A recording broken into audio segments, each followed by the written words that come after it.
আমাদের স্থির তড়িতের আজকের ক্লাসে সবাইকে স্বাগতম। আমরা লাস্ট ক্লাসে আমাদের ধারক নিয়ে আমরা আলোচনা করছিলাম। তো আজকের ক্লাসে আমরা মোটামুটি দুইটা জিনিস নিয়ে আলোচনা করব। একটা হচ্ছে ধারকের লাস্টে কিছু অংশ বাকি আছে, একটা হচ্ছে ধারকের সঞ্চিত শক্তি, আর আরেকটা হচ্ছে ধারকের সমবায়। এই দুইটা পড়ার পর আমরা গাউসের সূত্রে যাব। আর গাউসের সূত্র আমরা মোটামুটি দুইটা ক্লাসে শেষ করব। আজকে আমরা গাউসের সূত্রের বেসিকটা জানবো এবং এর পরের ক্লাসে আমরা গাউসের সূত্র পুরোটা শেষ করব। তো আমাদের আজকের ক্লাস আমরা শুরু করি। প্রথমত আসি আমাদের কোন একটা ধারক, ওই ধারকের সঞ্চিত শক্তি বলতে আমরা কি বুঝি। এর আগে আমরা আলোচনা করছিলাম ধারক বলতে আমরা জানি যে আধান ধারণ করে রাখে তাকে আমরা ধারক বলি। ধারকের কাজ একটাই, আধান ধারণ করে রাখা। তাহলে একটু খেয়াল করে দেখো, আমাদের কোন একটা ধারক তাকে কি করতে হবে, আমাদের একটা নির্দিষ্ট পরিমাণ আধান ধারণ করে রাখতে হবে।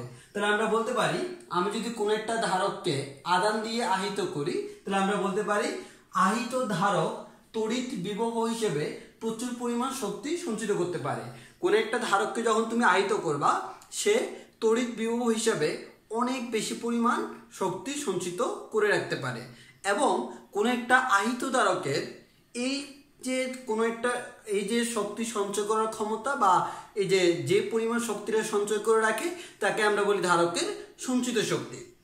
এখন প্রশ্ন হলো, আমাদের কোন একটা ধারক, এই আহিত ধারকটা তার সঞ্চিত শক্তি আমি কিভাবে ক্যালকুলেশন করব।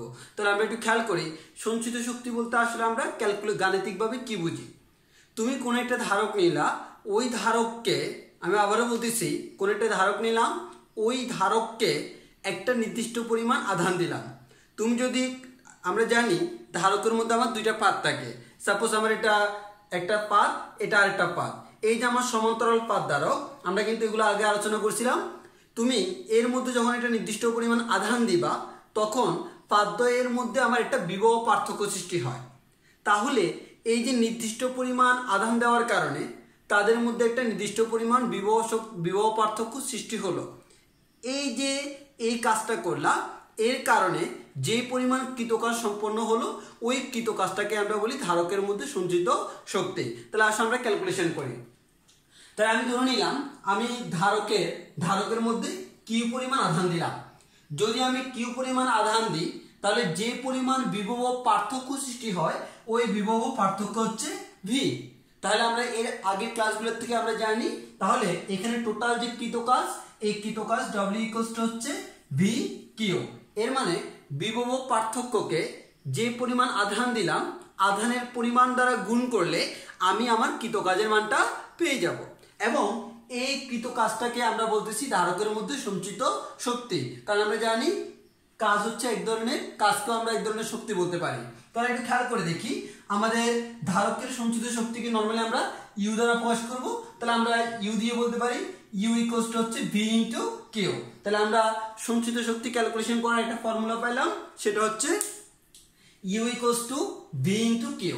এখন কথা হচ্ছে আমরা এটা ক্যালকুলেশনের মাধ্যমে প্রমাণ করব। তুমি একটু খেয়াল করে দেখো, আমাদের এখানে এখন আমি যদি বলি আমি কিউ পরিমাণ আধান দিলাম না, আমি কিউ এর বদলে আধান দিলাম ডি কিউ পরিমাণ, ক্ষুদ্রাতি ক্ষুদ্র আধান দিলাম। এই ক্ষুদ্রাতি ক্ষুদ্র আধান দিয়ে আমি বি পরিমাণ বিভব পার্থক্য সৃষ্টি করলাম।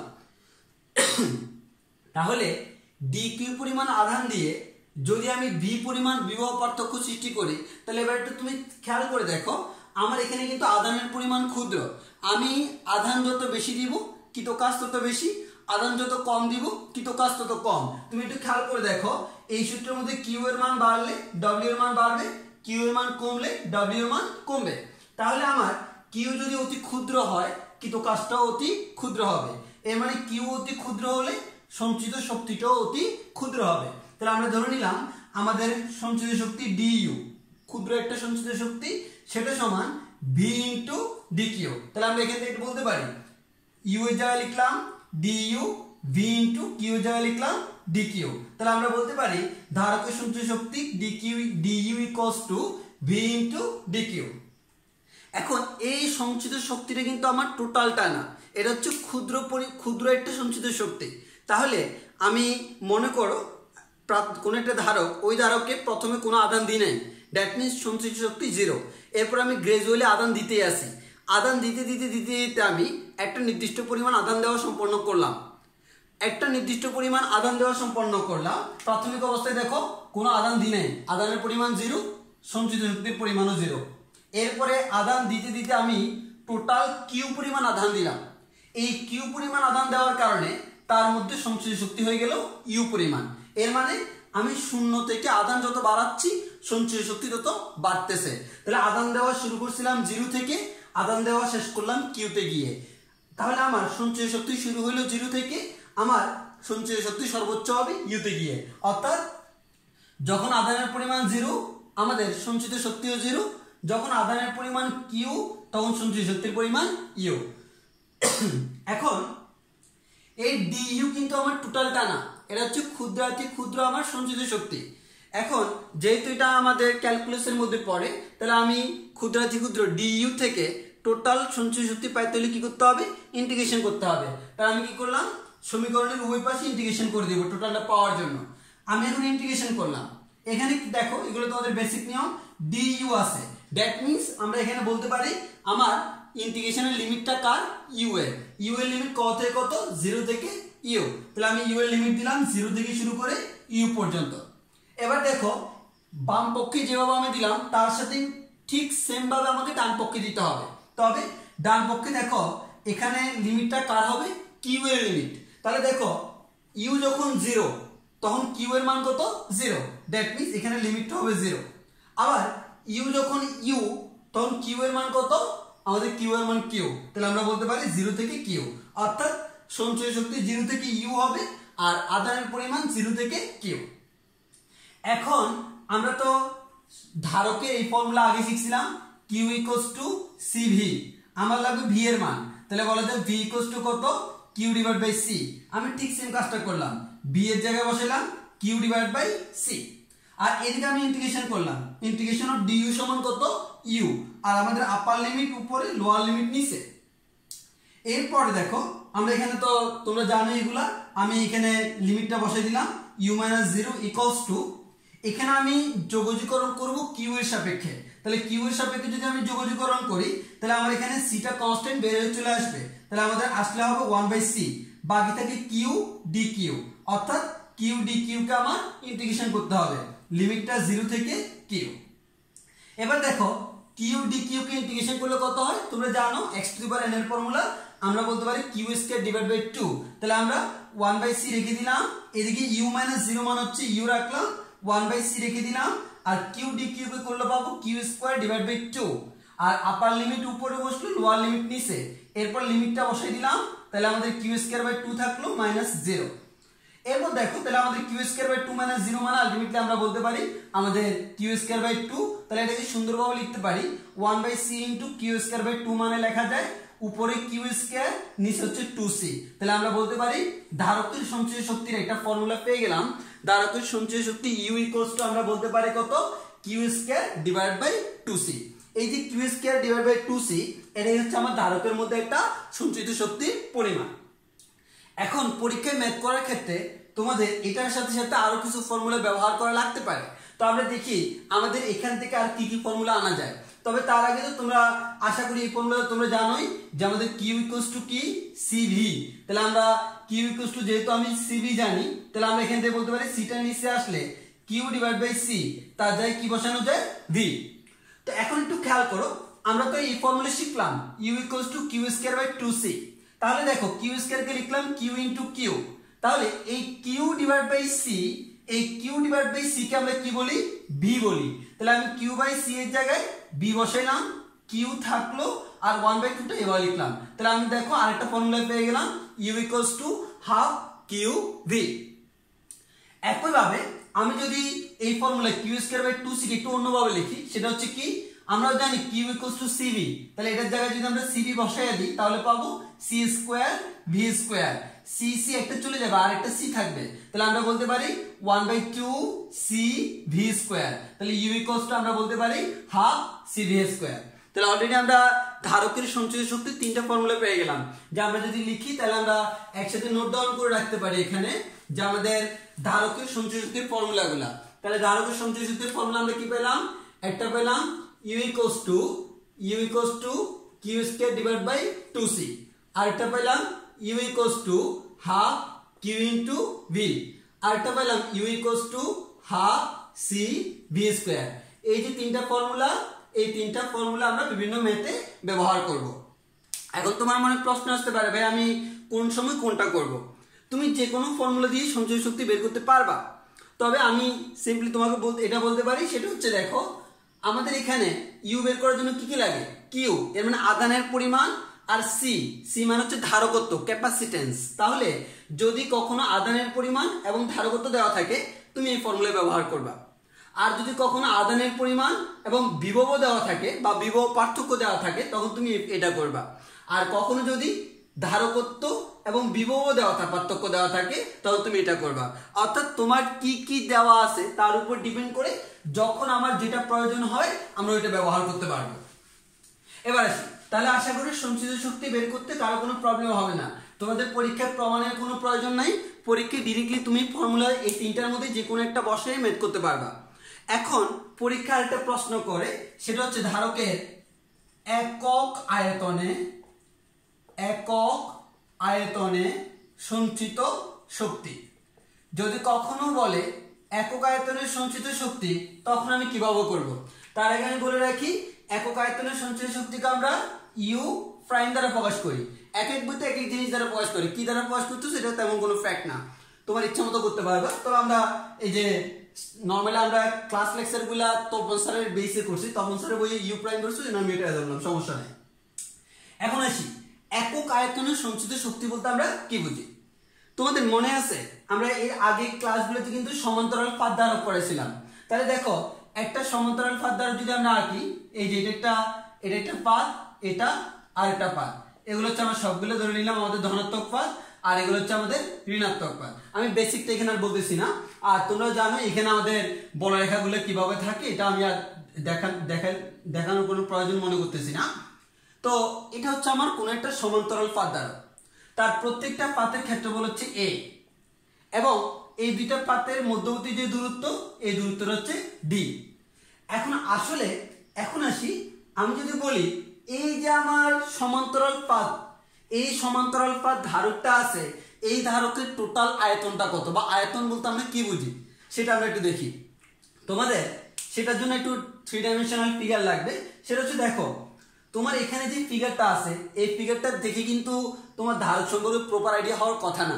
তুমি দেখো আমি যদি বলি আমাদের ফিগারটা আসলে কেমন, ফিগারটা হবে আসলে এরকম। দেখো এই যে পাতটা আসলে আমি যদি বলি আমাদের সোজা ভাষায় হচ্ছে, দেখো আমাদের এরকম যদি একটা পাত নেই, সাপোজ আমার কাছে এরকম একটা পাত আছে, এরকম দুইটা পাতলা পাত যদি সমান্তরালে রাখি, এই পুরো সিস্টেমটাকে আমরা বলছি সমান্তরাল পাত ধারক। আসলে আমরা এখানে যেটা দেখাচ্ছি, এই যে এটা কিন্তু একটা পাতলা পাত, এটা আরেকটা পাতলা পাত। তাহলে আমি যদি একটু 3D দেখাতে চাই তাহলে জিনিসটা দেখতে এরকম, এটা আমার একটা পাত, এই পাতের ক্ষেত্রফল কত a, হুবহু সেম আরেকটা পাত নিলাম, এই পাতের ক্ষেত্রফল কত a।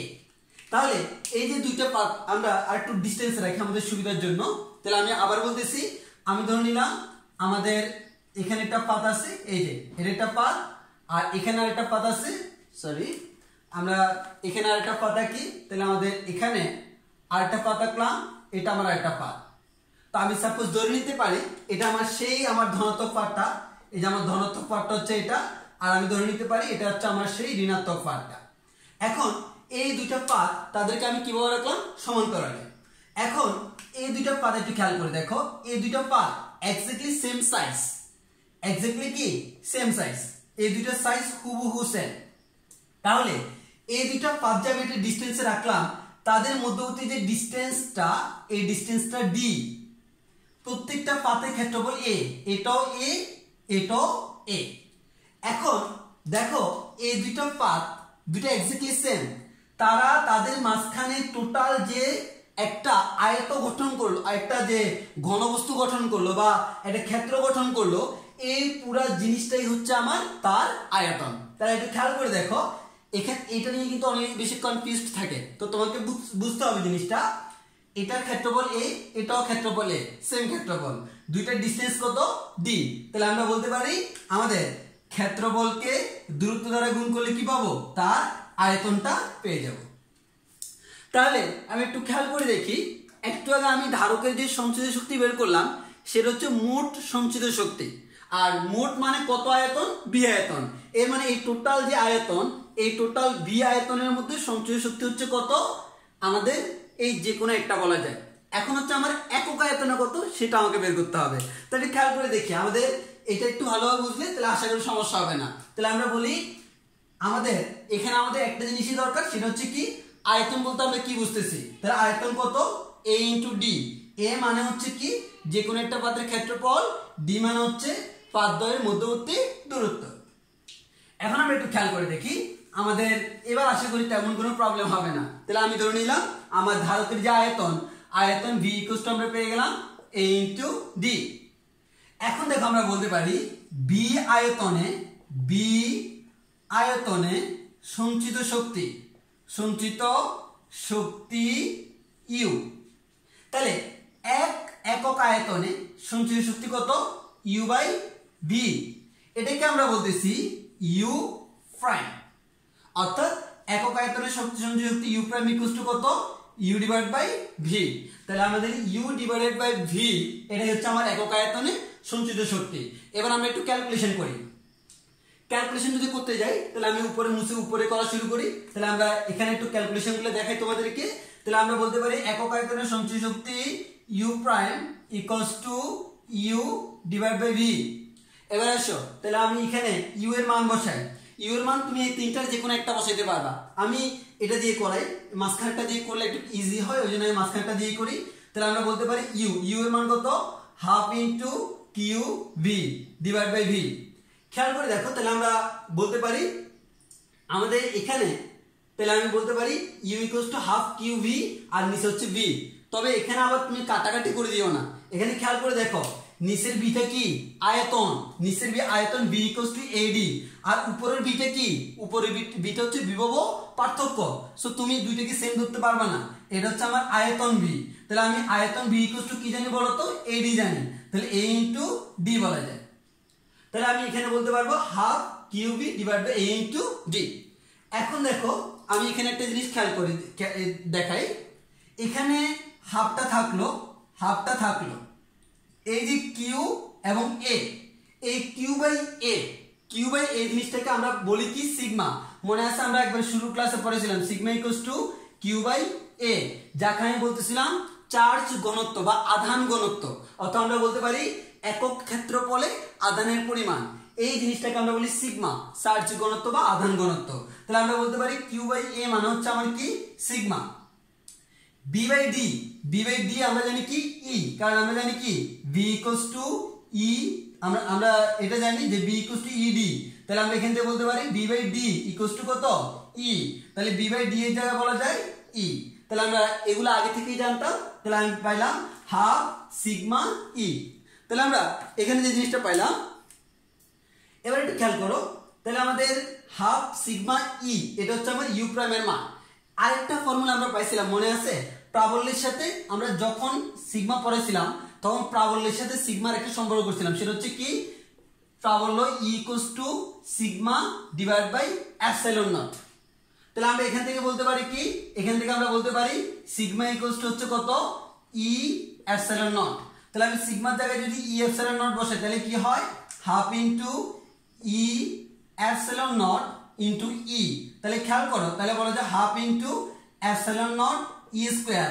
এটা হচ্ছে আমার একক আয়তনে সঞ্চিত শক্তি। তাহলে আমাদের ধারকের একক আয়তনে সঞ্চিত শক্তির পরিমাণ ইউ প্রাইম ইকুয়ালস টু আমরা বলতে পারি half into epsilon naught E square. এটাকে আমরা বলতে পারি ধারকের একক আয়তনে সঞ্চিত শক্তি।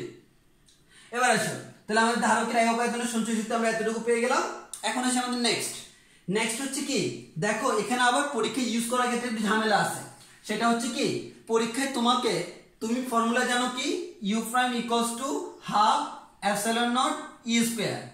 এখানে দেখো আমাদের মাথায় রাখতে হবে, যদি বলা হয় শূন্য মাধ্যম তখন তো আমি ইজিলি বলতে পারবো you prime equals to half epsilon naught E square.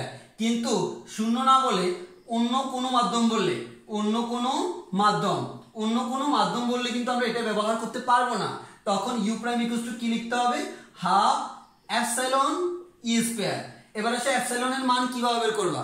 আমরা কিন্তু প্রথম দিককার ক্লাসগুলোতে পড়েছিলাম পরাবৈদ্যুতিক ধ্রুবক কে, ইকুয়ালস টু আমরা জানি sigma divide by sigma, epsilon divide by epsilon naught. তাহলে আমরা এখান থেকে বলতে পারি আমাদের epsilon equals to K epsilon naught. এই কেটাকে আমরা কি বলি, পরাবৈদ্যুতিক ধ্রুবক। তখন বলা যায় you prime equals to half K epsilon naught E square. তাহলে আমরা এভাবে ক্যালকুলেশন করতে পারবো। তাহলে ওভারঅল আমরা যে জিনিসটা বলতে পারি, দুইটা জিনিস শিখলাম। একটা হচ্ছে ধারকের সঞ্চয় শক্তি 3টা ফর্মুলা, আরেকটা হচ্ছে যদি বলা হয় একক আয়তনের সঞ্চিত শক্তি, সেটা আমরা এখান থেকে ক্যালকুলেশন করে বের করতে পারবো। এটা হচ্ছে একক আয়তনের সঞ্চয় শক্তি বের করার ফর্মুলা। তাহলে আমি আশা করি এই টপিকসে কারো কোনো তেমন প্রবলেম হওয়ার কথা না। এবার আসি আমাদের মোস্ট ইম্পর্টেন্ট আরেকটা কনসেপ্ট, সেটা হচ্ছে ধারকের সমবায়। তো ধারকের সমবায় সম্পর্কে তোমাদের আইডিয়া আছে, কারণ তোমরা নবম দশম শ্রেণীতে তড়িতের ক্ষেত্রে চলতড়িতে তোমরা পড়ছিলা। তো আমরা এখানে একটু খেয়াল করি, আমাদের এখানে আমরা যে জিনিসটা করবো সেটা হচ্ছে কি, ধারকের সমবায়। তাহলে ধারকের যদি সমবায় বলি, আমরা মুখে বলে দিই ধারকের সমবায় দুই ধরনের, একটা হচ্ছে শ্রেণী সমবায় আর একটা হচ্ছে সমান্তরাল সমবায়। এখন হচ্ছে ধারকের শ্রেণী এবং সমান্তরাল সমবায় যদি বলি, এই দুইটার মধ্যে আমরা একটু কথা বলি। কথাটা কি, মনে করো আমাদের এখানে এটা একটা ধারক, আবার এটা আরেকটা ধারক। তাহলে আমাদের এটা একটা ব্যাটারির মাধ্যমে যুক্ত আছে, আর এদিকে আমি একটা চাবি লাগাই দিলাম কি কে। তো এটা তো আমরা জানি যে ধারকের চিহ্ন কিন্তু এটা, যে দুইটা দাগ সমান্তরাল দাগ পরস্পর সমান হবে। দুইটা যদি পরস্পর সমান হয় তখন আমি তাকে বলি কি, তখন আমি তাকে বলি ধারক। আর একটা বড় একটা ছোট হলে তাকে আমরা বলি কোষ। এরকম কয়েকটা লাগাইলে কয়েকটা কোষ মিলে আমার এটা কি হয়, তোমরা জানোই যে আমাদের কয়েকটা কোষ মিলে একটা ব্যাটারি তৈরি হয়। তো আমাদের এগুলো তোমরা জানোই যে আমাদের কোষ ব্যাটারির মধ্যে পার্থক্য। তো আমরা সেদিকে না যাই। এখন আসি, এটা হচ্ছে আমার একটা, বুঝতে পারতেছো আমার এখানে এটা একটা আমাদের দুইটা ধারক, এই দুইটা ধারক কিসে আছে, শ্রেণীতে আছে। একইভাবে আমাকে বলতে পারে আমার দুইটা ধারক তারা সমান্তরালে থাকতে পারে। তাহলে যদি তারা সমান্তরালে থাকে তাহলে খেয়াল করো আমার এখানে একটা ধারক আছে আর এখানে আরেকটা ধারক আছে। এই দুইটা ধারক পরস্পর কোন সমবায়ে আছে, দেখে বোঝা যাচ্ছে তারা সমান্তরাল সমবায়ে আছে, তাহলে এটা হচ্ছে আমার শ্রেণী সমবায় আর এটা হচ্ছে আমাদের সমান্তরাল সমবায়। তো আমাদের মেইন এই দুইটার মধ্যে বেসিক পার্থক্যটা বুঝলে কাজ শেষ। তোমরা আসলে যে কাজটা করো, তোমাদের এই যে অনেকে অনেক ধরনের ঝামেলা পাকায় পেলো। তা আমার এখানে আসলে আমাদের ধারকে আমাদের বইতে যতটুকু আছে ওই জিনিসটা মাথায় রেখে আমি তোমাদেরকে দিব। তো একটু খেয়াল করে দেখো, আমি যদি এখানে প্রাথমিক ক্ষেত্রে বলি, তোমার যদি তুমি ধারকগুলোর ক্ষেত্রে তুমি চিন্তা করে দেখো, প্রথমত আসো আমাদের এখানে যে ধারকগুলা, তাহলে আমি প্রথমত আমি বলে দিই আমার এটা ধারকত্ব C1, এটা ধারকত্ব C2, এটা ধারকত্ব C1, এটা ধারকত্ব C2। তো আমাকে যে কাজটা করতে হবে, এই দুইটা মিলে যে তুল্য ধারকত্ব, ওই তুল্য ধারকত্ব বের করতে হবে। এই দুইটা মিলে যে তুল্য ধারকত্ব, সেই তুল্য ধারকত্ব বের করতে হবে। এর মানে CP প্যারালালের জন্য, CS সিরিজের জন্য, এই দুইটা আমাকে ক্যালকুলেশন করতে হবে। তো এই ক্যালকুলেশনের ক্ষেত্রে তোমাকে একটা জিনিস মাথায় রাখতে হবে, সেটা হচ্ছে কি, আমার এখানে একটু ভালো করে খেয়াল করো, এই যে তুমি ধারক দুটো বলতেছো, এই আমাদের এখানে যে ব্যাটারিটা আছে, ব্যাটারির ভোল্টেজ হচ্ছে V, আমার এখানে ব্যাটারির ভোল্টেজ V। এখানে একটু খেয়াল করে দেখো, এই ভোল্টেজটা কিন্তু আমার C1 C2 এর মধ্যে ডিভাইড হয়ে যাবে। অর্থাৎ C1 এ ভোল্টেজ হবে V1, C2 তে ভোল্টেজ বলতে পারি V2। তাহলে আমি কিন্তু এখান থেকে বলতে পারি আমার Vটা কয়টা কাজে বের হয়েছে, দুইটা, একটা V1 এর জন্য আর একটা V2 এর জন্য।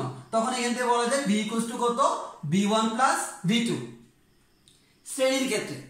আর যদি তুমি সমান্তরালে চিন্তা করো, দেখো C1 এর দুই প্রান্ত যা, C2 এর দুই প্রান্ত সেম, দ্যাট মিন্স তোমরা জানোই এটার ভোল্টেজ যা, এটার ভোল্টেজও কি সেম। তাহলে আমাদের এখানে একটা কথা বলতে পারি, শ্রেণীতে দুইটা ধারকের ভোল্টেজ ভিন্ন ভিন্ন হচ্ছে, আর সমান্তরালে দুই প্রান্ত দুইটার ভোল্টেজ কেমন, সমান। এর মানে সমান্তরালে ভোল্টেজের কোনো পরিবর্তন হয় না। এবার আছে আধান। এর একটু খেয়াল করে দেখো, আমরা ফর্মুলা জানি Q ইকুয়ালস টু কি, CV। তাহলে একটু খেয়াল করে দেখো, আমার এখানে যদি আমি খেয়াল করি, এখানে এটা C1, এটা V1, এটা C2, এটা V2। এবার হচ্ছে আমার আধানের পরিমাণ। একটা জিনিস মাথায় রাখবা, আমার কোন একটা দুইটা ধারক যদি শ্রেণীতে থাকে সেই ক্ষেত্রে তাদের মধ্যে আধানের পরিমাণ কি হয়, সমান হয়।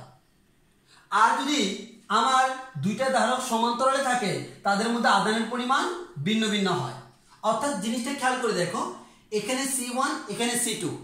C1 একটু খেয়াল করে দেখো, আমরা জানি Q ইকুয়াল টু কি, CV।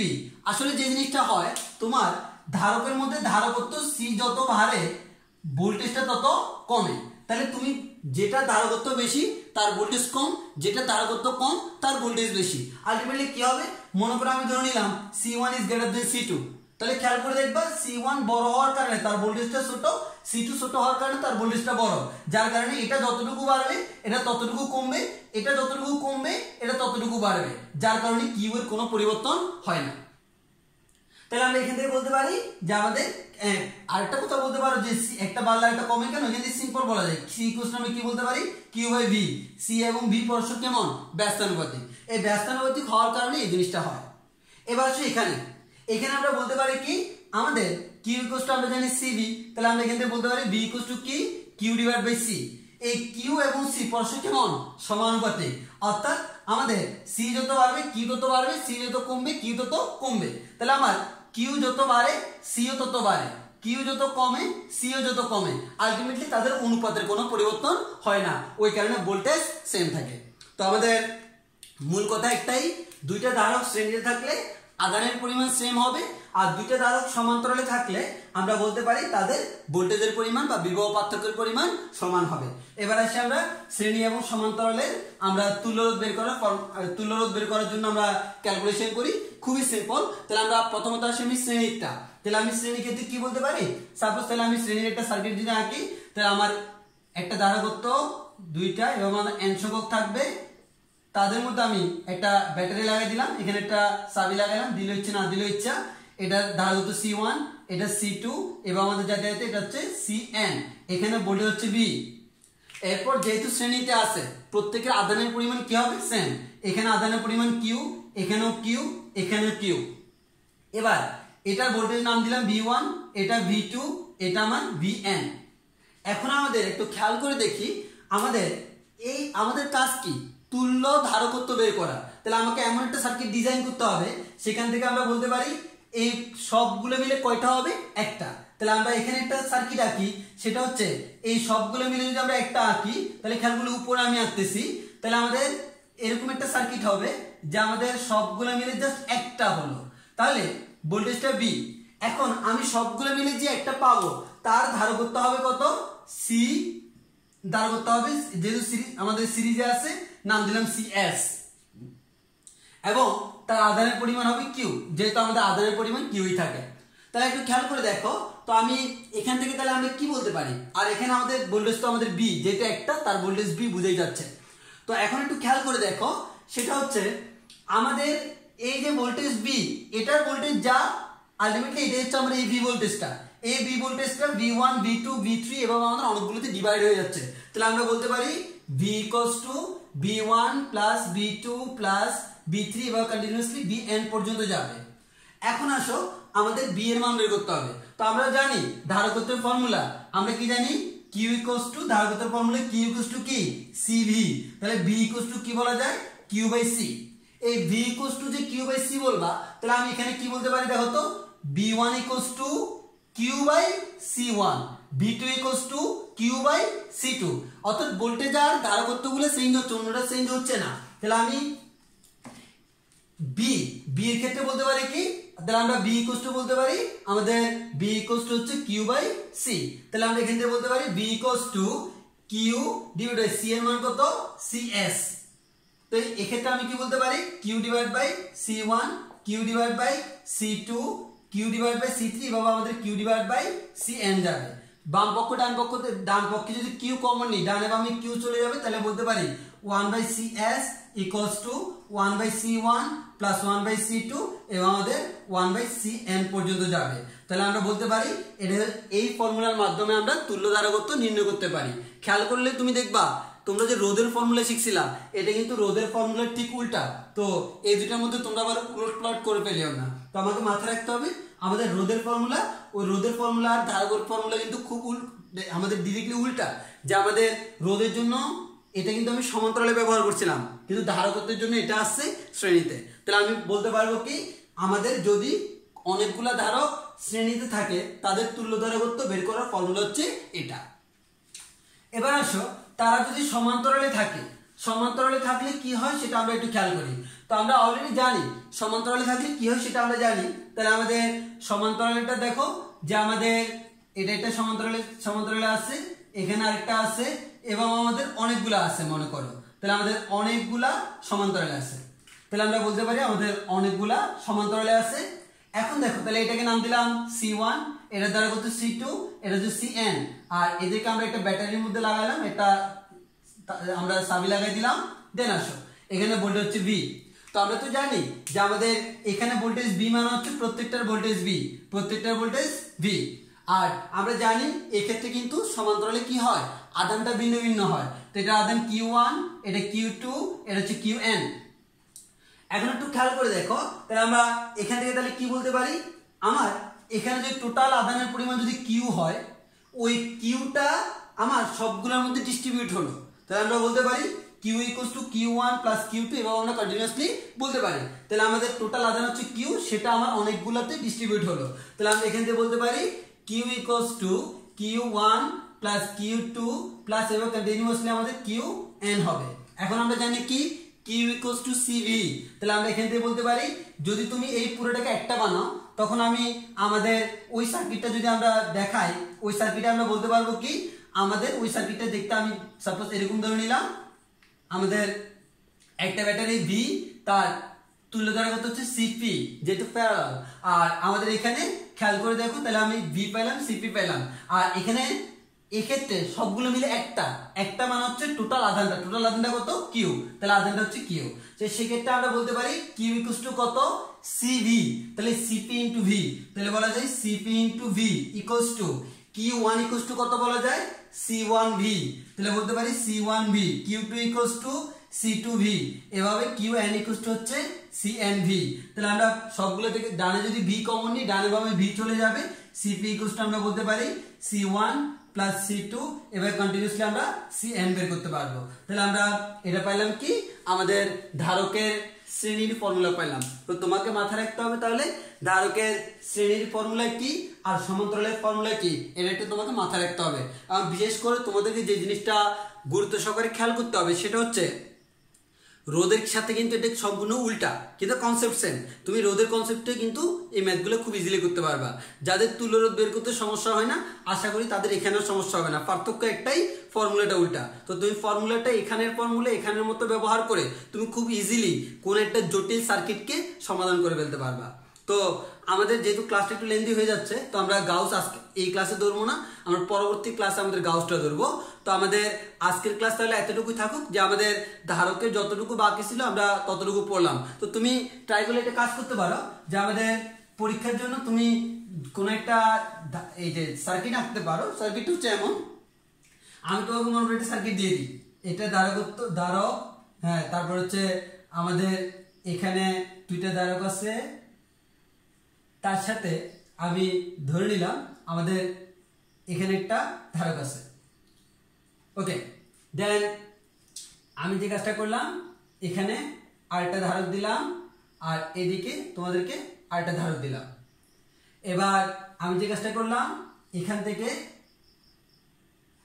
এখানে আরেকটা ধারক দিলাম, এদিকে আমি এখানে একটা ধারক দিলাম, এখানে আরেকটা ধারক দিলাম।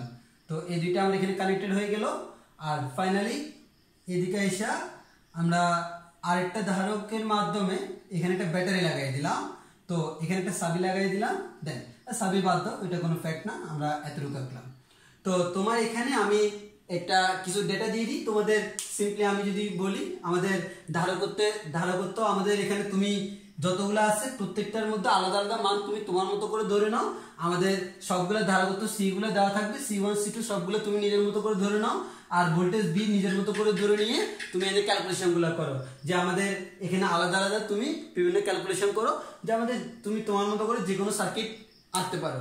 তো আমি এখানে একটু হিন্টস দিয়ে দিই, সেটা হচ্ছে তুমি দেখো এই দুটো কিসে আছে শ্রেণীতে, এই দুটো মিলে একটা পাবো, এরপর যে একটা পাবো তার সাথে এটা কিসে আছে সমান্তরালে, এই দুটো মিলে একটা পাবো, আবার এ একটা এ একটা এ একটা এই তিনটা কিসে আছে শ্রেণীতে, এই তিনটে মিলে একটা পাবো। আচ্ছা গেল, তাহলে আমি এই তিনটে মিলে একটা পাবো, তাহলে পুরাটাকে আমি একটা করে দিতে পারি। তাহলে আমি এই পুরা জিনিসটাকে কয়টা বানিয়ে নিলাম, একটা। দেখো আমাদের এই পুরো জিনিসটা মিলে হয়ে গেল একটা। এরপর এই দুটো সমান্তরালে, এই দুটো মিলে একটা, এই দুটো আবার শ্রেণীতে, এই দুটো মিলে একটা, তাহলে আমি বলতে পারি এই পুরোটা মিলে আমাদের আরেকটা হয়ে গেল। তাহলে খেয়াল করে দেখো খুব ইজি, আমাদের এই দুইটা আবার কিসে আছে সমান্তরালে আছে, তাহলে আমার এই সমান্তরালে এই দুটো মিলে একটা হয়ে যাবে। এরপর দেখো সিম্পল, এটা এটা এটা এই তিনটে কিসে আছে শ্রেণীতে আছে। তো তুমি এখান থেকে খুব ইজিলি যে কাজটা করতে পারবে সেটা হচ্ছে কি, আমাদের এখান থেকে তুমি খুব ইজিলি তুল্য ধারাগত বের করতে পারবা। আর তোমার ভিডিওতে দেওয়া আছে, এখান থেকে যদি কখনো তোমাকে আদার্স ইনফরমেশন গুলো বের করতে পারে বলে, সেগুলো তুমি খুব ইজিলি বের করতে পারবা। আর তোমাদের বইয়ে এই ধরনের অনেকগুলো সার্কিট থাকতে পারে, তোমরা সেগুলো সলভ করার ট্রাই করবা, তাহলে আশা করি প্রবলেম হবে না। তো আমাদের আজকের ক্লাস এতটুকুই। আমাদের নেক্সট ক্লাস আমরা গাউসটা শুরু করবো। গাউস নিয়ে অনেকের খুবই ঝামেলা হয়, কিন্তু আমরা খুব এই যে ইজি একটা মেথডে আমরা খুব সুন্দরভাবে গাউসটা বোঝাবো। তো সবাই এটা কমপ্লিট করার পর গাউসের ক্লাসটা করবো আশা করি। তো আজকের ক্লাস এতটুকুই, ধন্যবাদ, আসসালামু আলাইকুম।